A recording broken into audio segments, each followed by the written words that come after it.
आप सोच रहे होंगे कि मैं क्यों लिख रहा हूँ, लिखने का मकसद क्या है और लिखने के अंदर फिर ख़ासकर मैंने अबजदी अंदाज़ क्यों रखा। अबजद हव्विज़ हुत्ती कलिमन साफ़सा करशत सख़ीज़ दज़्ज़िग वग़ैरह। इस वजह से है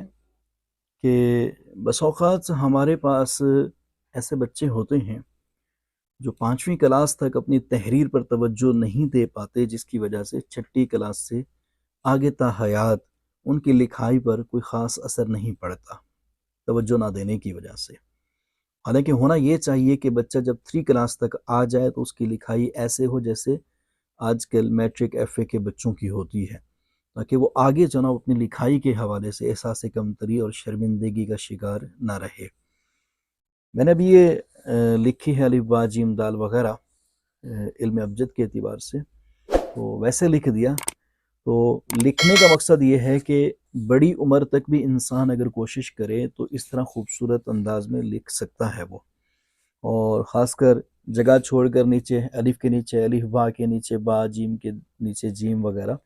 इस तरीके से सूरत बन सकती है। लेकिन कब कि जब इंसान कोशिश करे।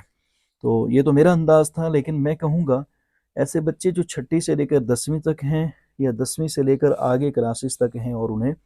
लिखना अभी तक सही तरीके नहीं आ रहा, इमला दुरुस्त नहीं है, लिखने का अंदाज़ ठीक नहीं आता, लफ्ज़ों को जोड़ने का तरीका नहीं आता,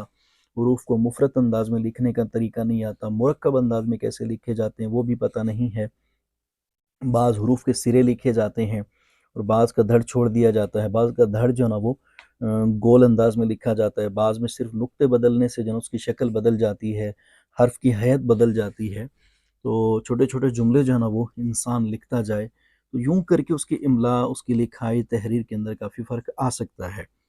हमारे यहाँ बच्चे जो है ना वो नाकाम क्यों होते हैं? उनके नंबर कम क्यों आते हैं? वो हर टेस्ट के अंदर नंबर कम क्यों लेते हैं? इस वजह से कि वो बच्चे जो है ना अपनी तहरीर की वजह से बस औक़ात मार खा जाते हैं।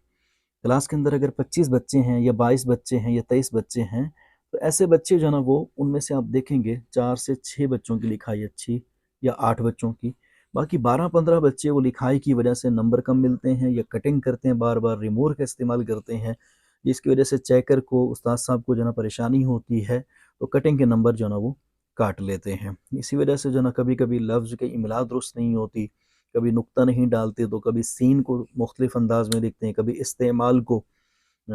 इस्तेमाल की सीन नहीं लिखते, ठीक है ना, कभी उसमें ता नहीं डालते, कभी ऐन नहीं डालते, कभी जो ना वो तर्जमा लिखते हैं तो उसके अंदर ऐन डाल देते हैं, तर्जमा लिख देते हैं। इस तरीके से वो गंभीर गलतियां कर रहे होते हैं। ये क्यों क्यों होता है ऐसा? बचपन से उनके पास जो ना वो तरबियत नहीं होती, उनके एक एक हर्फ, एक एक लफ्ज़ पर, एक एक जुमले पर उनके उर्दू के उस्ताद ने तवज्जो नहीं की होती, या करते होते हैं लेकिन बच्चे जो ना खुद जो ना वो सुस्ती कर जाते हैं। तो मैं यही कहूँगा ऐसे बच्चे कि जिनकी लिखाई अच्छी नहीं है, उनके माँ-बाप को चाहिए कि उनकी लिखाई अच्छी करवाएँ, उन पर तवज्जो करें। उनको असातिज़ा को भी चाहिए कि उनकी लिखाई अच्छी करवाएँ, तवज्जो करवाएँ, ताकि वो बच्चे जो ना वो अपनी लिखाई के हवाले से एहसास कमतरी का शिकार ना हों। इसका आसान तरीका है,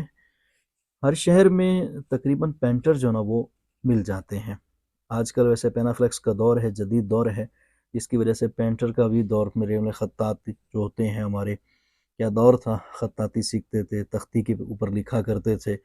और मिट्टी के साथ उसे हम साफ़ किया करते थे, फिर वो लिखने वाला कलम, स्याही वाला, हम उसे इस्तेमाल किया करते थे। अब वो दौर तो मिलते ही नहीं है। लेकिन पेंटर अभी भी कहीं न कहीं पुराने ज़माने के मिल जाते हैं जो दीवारों पर लिखते हैं,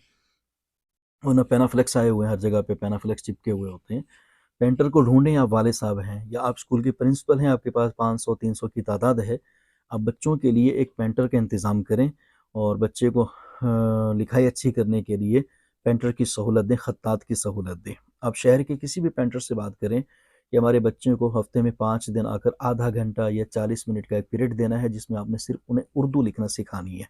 आप 2-4 6,000 10,000 मार्केट के एतबार से या जो आपकी जेब इजाज़त देती है, आप उस पेंटर की खिदमत करें और बच्चों को यूँ जो है ना वो लिखाई के लिए बाकायदा तौर पर एक पेंटर की सहूलत दें, ताकि वो बच्चे अपनी लिखाई बुनियाद से ही अच्छी कर लें। आप वाले साहब हैं, आपके बच्चे की लिखाई अच्छी नहीं है, तो आप उसी पेंटर से बात करें जो आपके शहर का है। बच्चा जा सकता है बआसानी, रोड क्रॉस कर सकता है बआसानी, और आप उस पर एतमाद कर सकते हैं कि वो पेंटर ही के पास जाएगा, कहीं दाएँ-बाएँ गलत सोबत में नहीं जाएगा। तो ठीक है, बच्चे पर एतमाद करते हो, पेंटर की दुकान पर भेज दें आप, खत्तात की दुकान पर, या पेंटर को आप थोड़ा फ़ीस बढ़ा दें, आपके घर की बैठक में आकर या بیٹھک نہیں ہے آپ کے پاس، قریبی مسجد میں، گراؤنڈ میں، پارک میں، کسی چبوترے پر بچے کو بھیجیں، پینٹر بھی آ جائے تو اس کی لکھائی جو ہے نا وہ 1.5 سے 2 مہینے میں بچے کی لکھائی بہت اچھی ہو جائے گی۔ تو میں آپ سے گزارش کروں گا لکھائی کے معاملے میں آپ کبھی غیر سنجیدہ مت ہوئیے گا۔ آپ باپ ہیں، آپ پرنسپل ہیں، آپ استاذ ہیں، یا آپ خود طالب علم ہیں، آپ کو پتہ ہے کہ میری لکھائی کی وجہ سے مجھے شرمندگی ملتی ہے، آپ کو لکھائی اچھی کرنی چاہیے، کیونکہ لکھائی جس کی جتنی خوبصورت ہوگی وہ اتنا ہی زیادہ خود اعتماد ہوگا۔ خود ہماری شریعت نبی پاک صلی اللہ تعالیٰ علیہ وآلہ وسلم نے سین اور اس کے علاوہ دیگر حروف جو ہے نا وہ لکھ کر بتائے،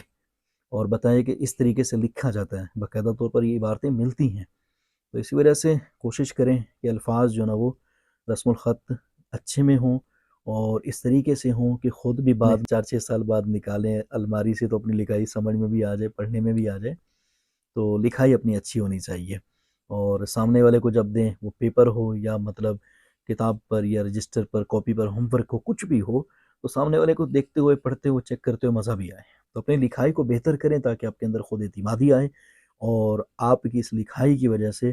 آپ دوسروں کے اندر اپنا نام بنا سکیں اور لکھائی کی وجہ سے اپنی پہچان بنا سکیں۔ جزاکم اللہ۔